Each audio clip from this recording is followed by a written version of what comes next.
Assalamualaikum warahmatullahi wabarakatuh. Perkenalkan, nama saya Yuriatul Munawaroh dengan NIM 2220201107. Baiklah, di sini saya akan mencoba eksperimen pengamatan atau perbandingan tentang jenis-jenis hewan dan sistem pernapasannya. Sebelum masuk ke tahap eksperimen, di sini saya akan membahas tentang pengertian karnivora.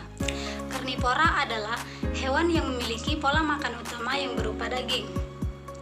Contoh karnivora ada banyak, salah satunya yaitu ada kucing dan singa. Kucing adalah hewan peliharaan yang umum kita temukan di lingkungan keluarga di perkotaan maupun di pedesaan. Sedangkan singa adalah hewan karnivora yang besar yang dikenal sebagai raja hutan. Baiklah, alat dan bahan yang saya gunakan untuk pengamatan atau perbandingan kali ini, yang pertama yaitu ada alat tulis yang berupa pulpen dan kertas. Yang kedua yaitu ada gambar kucing maupun gambar singa, dan yang terakhir yaitu buku referensi yang berupa artikel jurnal. Di sini ada dua buah gambar antara gambar kucing dan gambar singa. Bisa kita lihat untuk kita amati perbandingan atau perbedaan di antara kedua jenis hewan ini. Yang pertama yaitu dari segi ukuran. Kucing memiliki ukuran tubuh yang kecil, sekitar 2-6 kg ataupun bisa lebih tergantung ukurannya. Sedangkan singa memiliki ukuran yang cukup besar dengan mencapai berat sekitar 120-250 kg. Yang kedua ada pada gigi. Kucing memiliki gigi taring yang kecil dan runcing dan lebih banyak gigi gerahamnya. Sedangkan singa memiliki gigi taring yang besar serta tajam dan gigi geraham lebih kuat. Perbedaan yang ketiga yaitu kuku. Kucing memiliki kuku yang tajam dan dapat ditarik, sedangkan singa kuku yang besar yang tidak dapat ditarik. Perbedaan keempat yaitu ada pada habitat. Kucing bisa kita temukan di berbagai habitat termasuk perkotaan, lingkungan keluarga, dan lain sebagainya. Sedangkan singa bisa kita temukan di hutan savana maupun di padang rumput. Perbedaan yang kelima yaitu mangsa. Kucing biasanya memangsa hewan kecil seperti tikus, burung, cicak, dan lain sebagainya. Sedangkan singa memangsa hewan besar seperti zebra, rusa, dan hewan besar lainnya. Perbedaan yang terakhir yaitu dari segi perilaku berburu.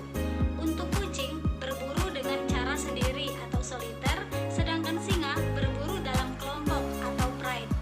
Untuk lebih jelasnya perilaku berburu kucing bisa kita lihat cuplikan video berikut ini.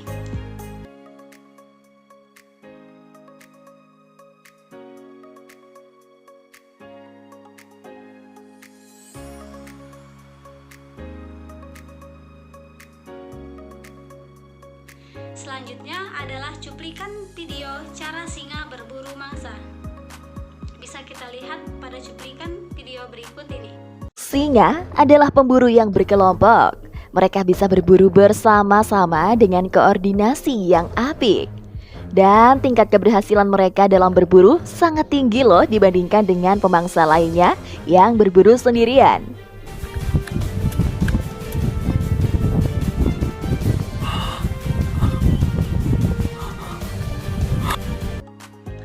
Nah, dari pembahasan tadi, apakah semua jenis hewan karnivora itu pemakan daging?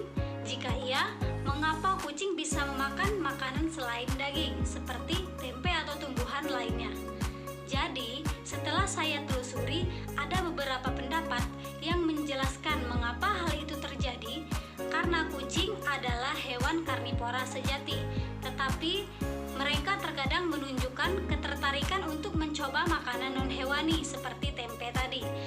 Alasan yang pertama yaitu ketertarikan pada rasa dan aroma.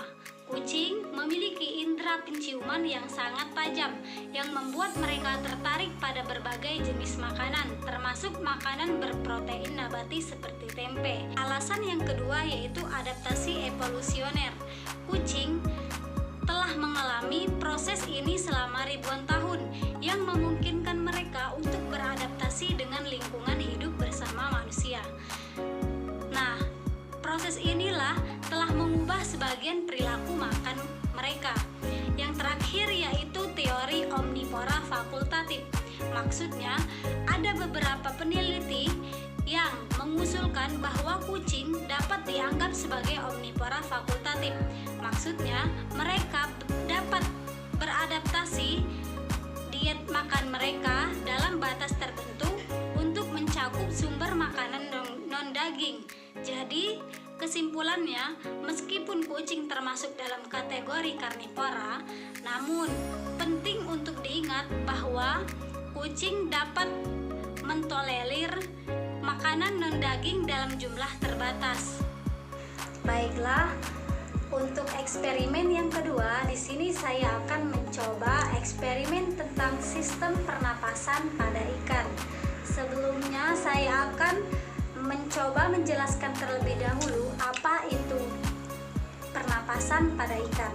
Respirasi adalah suatu aktivitas yang dilakukan oleh hewan untuk mendapatkan oksigen. Ikan bernapas menggunakan alat khusus pada tubuhnya yang disebut dengan insang. Insang sendiri terletak pada sisi kanan dan sisi kiri kepala ikan. Nah, langkah kerja untuk eksperimen ini yaitu siapkan 2 wadah toples yang bersih, lalu isi masing-masing toples dengan air bersih hingga kedalaman yang sama.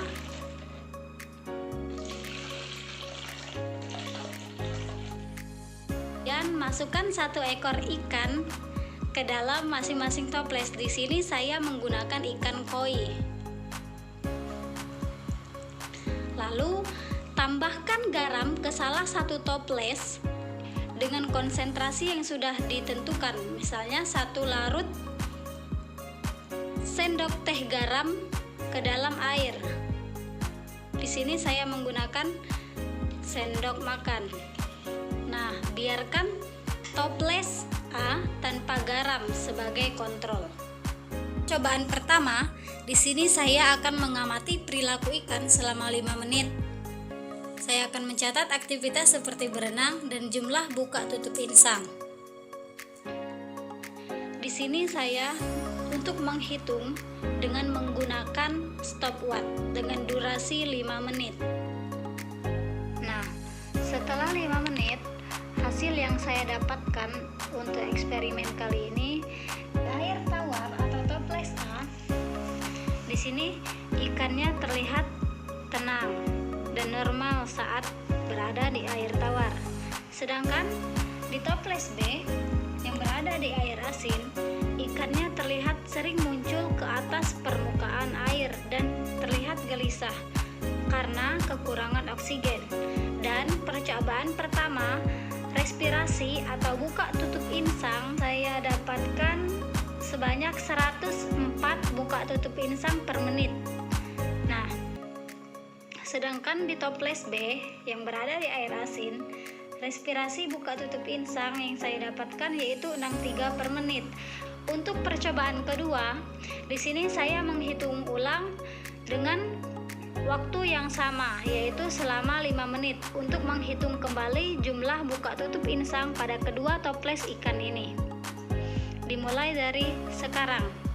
Untuk percobaan kedua, laju pernapasan ikan yang saya dapatkan di toples A atau toples air tawar sebanyak 108 per menit, lebih banyak dari percobaan yang pertama. Sedangkan di toples B, di toples air asin, laju pernapasan ikan yang saya dapatkan sebanyak 60 per menit, lebih sedikit dari percobaan pertama. Jadi dapat disimpulkan mengapa ikan koi lebih aktif bernapas di air tawar. Karena ikan koi adalah ikan yang berasal dari air tawar, sehingga mereka lebih terbiasa dan dapat beradaptasi dengan baik. Sedangkan ditempatkan di air asin bisa membuat mereka stres dan mengganggu sistem pernapasan. Bisa kita lihat di video ini, terlihat lebih lemas karena kekurangan oksigen. Maka dari itu laju pernapasan ikan koi atau buka tutup insangnya lebih aktif di air tawar dibanding dengan air asin. Baiklah, itulah tadi penjelasan tentang eksperimen jenis-jenis hewan karnivora, kucing dan singa, dan sistem pernapasan pada ikan. Semoga dengan eksperimen tadi bisa membawa berkah dan Wassalamualaikum warahmatullahi wabarakatuh.